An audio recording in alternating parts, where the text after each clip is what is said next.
And sorry, just in that situation, you were in the kitchen. Is that right? Where were you? I was at work, but I can't remember where I was.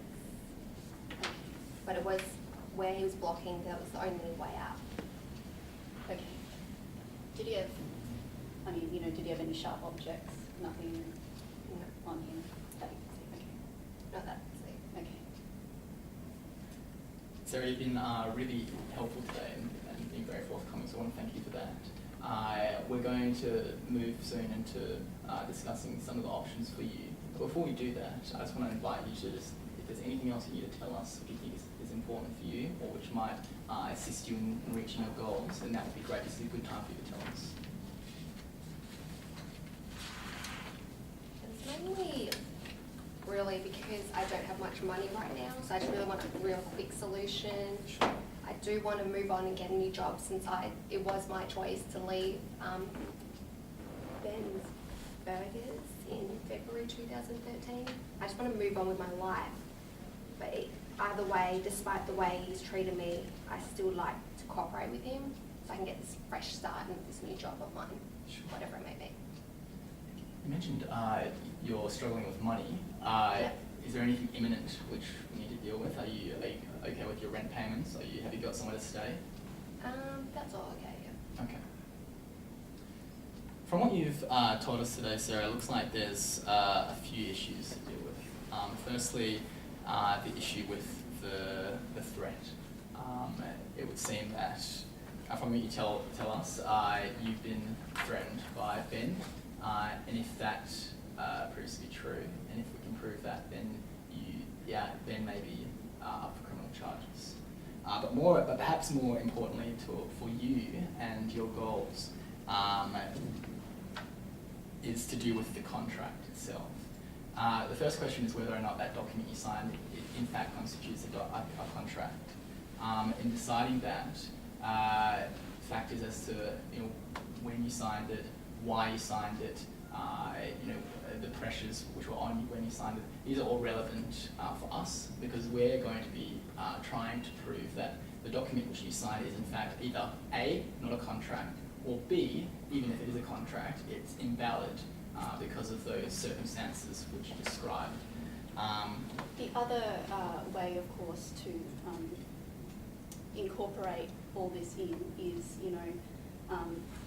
there seems to be a history of sexual harassment, possible history of violence with this man, and not only is it important so that he doesn't do anything towards other people, but this is a contributing factor to set aside contracts if this document that you've signed is in fact one. And not only is it relevant for the contract, but I feel like this issue as to whether or not he sexually harassed you during the course of your employment is also a separate issue.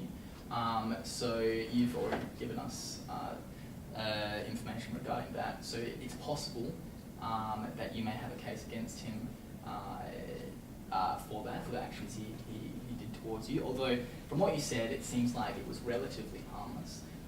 But we will look into that and we can talk about that next time. And I mean, how do you feel about approaching him with this? Because you did say that you wanted to repair the relationship as far as you could with him, especially because you learned a lot from him. He's prominent in the business area that you want to be in. So I guess you're going to have to weigh up whether or not you want to pursue actions against him, keeping in mind that you want this outcome. Do you mean that I should consider it, or you're asking if I have? So we mentioned. Do I feel comfortable contacting Ben? So we mentioned that there's potentially an issue of sexual harassment. I think what Mel's bringing your attention to is that if we do, we will be looking into this for you. But what we need to know from you is whether or not you want us to go down this track. Or once we go down this track, it may have an effect, or it will have an effect in relation with Ben. And you mentioned to us how important it is for you to repair your relation with Ben. I guess the question is, do you feel like the actions he did towards you are serious enough that you want us to pursue some more that incident though. Like, he does have a strange sense of humour, but generally I did feel quite unsettled. Like, and it did feel unsettled me, like his behaviour. Although what he did, like the touching, wasn't very. It didn't go too far or anything like Okay. that. Yeah, it was just more the attitude and. Sure. Yeah. That's good for us to know. That means that we're going to be focusing then on the issue of that document. Particularly the violence issue. Mhm. Yeah. I guess what we want you to know is that, well, I think we would encourage you to pursue this employment, but don't sign anything, even if they do offer you the job, before contact us if that happens. And from here, we'll just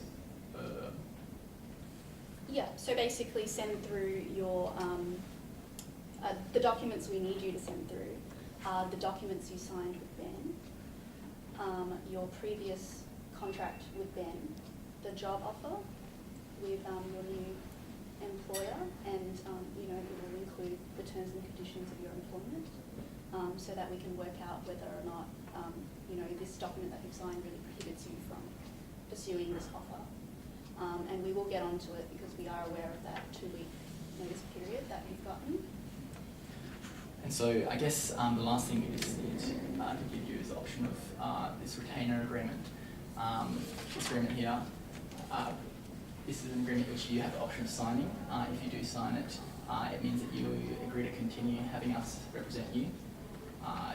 We've explained to you how we intend on helping you from here, so you can take that and take it home and consider it. We've told you our pricing as well. Yeah, so with that said, are there any questions that you have?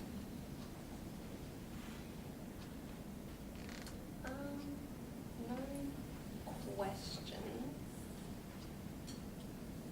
Although I am slightly worried about the cost because I don't have much money. Of course.